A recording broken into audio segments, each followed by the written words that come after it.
It's really good.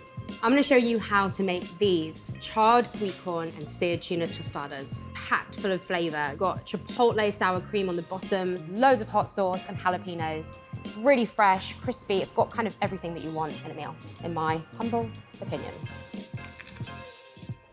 This is Let's Cook, the Waitrose series where we take a simple ingredient and turn it into an incredible dinner. And today it is sweet corn.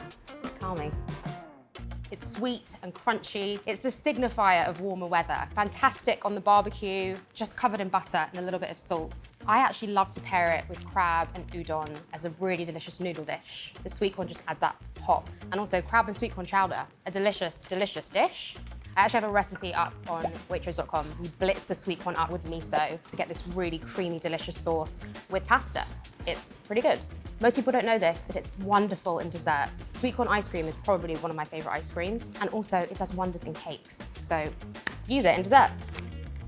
So we've got our tortillas, chipotle, bit of Mexican seasoning, and we are going to start by making our tostadas. I'm just gonna do 2 right now because I'm just making this for me. And I'm just gonna brush them with a little bit of oil on each side. Something quite satisfying about pretending that you're painting things.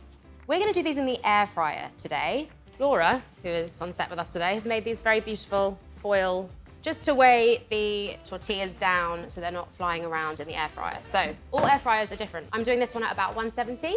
For about 5 minutes. You could do them in the oven, you could also do them in the pan. It is the traditional way, but tostada just means toasted in Spanish, so we just want to get them nice and crisp. Just gonna get my tuna from the fridge. So I've just patted it dry. The smell that people talk about with fish, it comes from actually just letting it sit in its juices. This is tuna loin, so it's super, super lean. I want a really, really hot pan. When we do splash out on ourselves midweek, why not? You want to know how to cook it properly and not be scared. So today we're just going to give it a nice sear and then have it nice and rare in the middle. Sometimes you just want to let the fish speak for itself and enjoy it at its full flavor. We don't want it rubbery or overcooked. I'm oiling the tuna just so it's a bit more consistent. If you put oil straight into the pan, parts might not be oiled properly, and also remembering like keeping one hand dirty, one hand clean. Season with salt, looking good. Just going to quickly go wash my hands.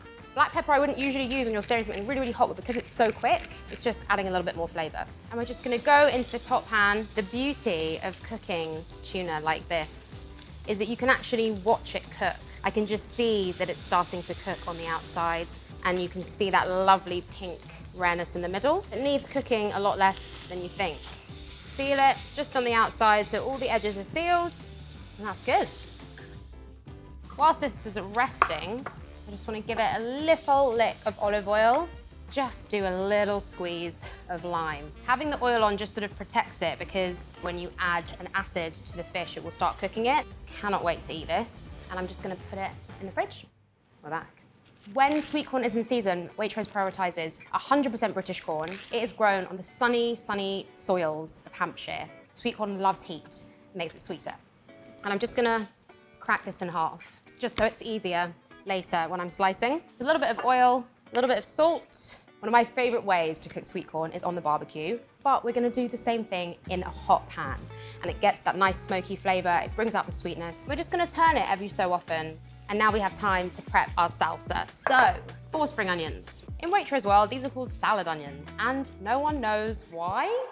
There's rumors, ancient rumors. Alison said that she was told because they're available all year round, not just in spring. When you want that like punch of onion, but you don't want the aggressive raw onion breath, spring onions are just that happy medium where people will still talk to you and not cower in your presence. Zest of a lime. Juice. Let's check our corn. It's starting to get a little bit of color. So, coriander, half a pack. Pick some of these for later. We don't want sad amounts of herbs here. We want this to be punchy and full of flavor. A little bit of Mexican seasoning adds quite a like zesty spice to the dish. Our sweet corn is looking charred. Nice. It's my kind of corn. Just let it cool down a little bit. Ta-da! I'm just gonna put a tiny bit of sour cream in here. You don't have to. I just like a little bit to just sort of help bind it together so it sits on the tostada nicely. And then we can just trim our corn. Sweet, lovely, delicious corn that's all charred and nice. This is just a great salad on its own for a barbecue. I'm double dipping because I believe in double dipping and it's just me eating it, so sorry everyone. Delicious. Gotta stop eating that. Okay, last few things. Jalapenos, sliced nice and thin, and they're gonna go on top of the tostada. We have one thing left to do. We're just gonna quickly whip up a chipotle cream. All this is chipotle paste. A teaspoon of that. Oh yeah, that's good. Awakens the senses. 2 tablespoons of sour cream. Chipotles are jalapeno chilies that are left longer on the vine to ripen, dried and smoked over fire. That's why they get their lovely smoky flavor. So that's all good to go. Just gonna get my little tostadas. Slicing tuna.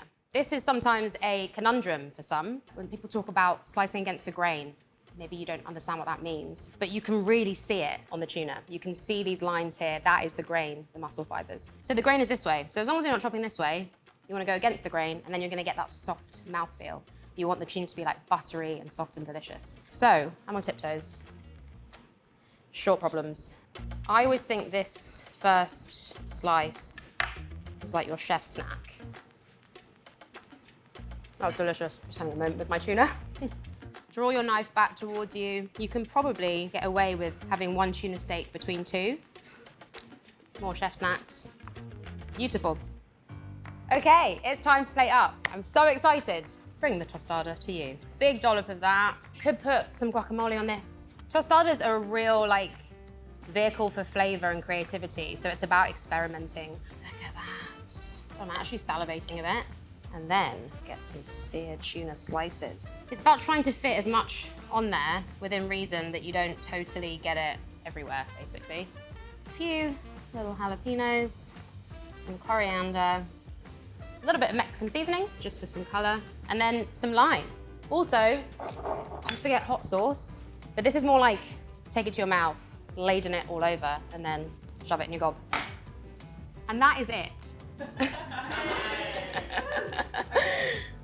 Pause now so you can see all the ingredients to make it. It's time to taste. First, a little bit of this. Pick your poison of hot sauce. I'm just gonna go for it, really go for it. It's a bit messy, like all good food should be. Full of flavor, spicy, sweet. The tuna really sings, the sweet corn really sings, and I'm gonna sing. No, I'm not. Such a fun summer dish. Make it for your mates, make it for your family. You could do sweet corn and the tuna on the barbecue. I hope you make it. Come back soon for tons more recipes, and also because this tostada is about to break in my hand.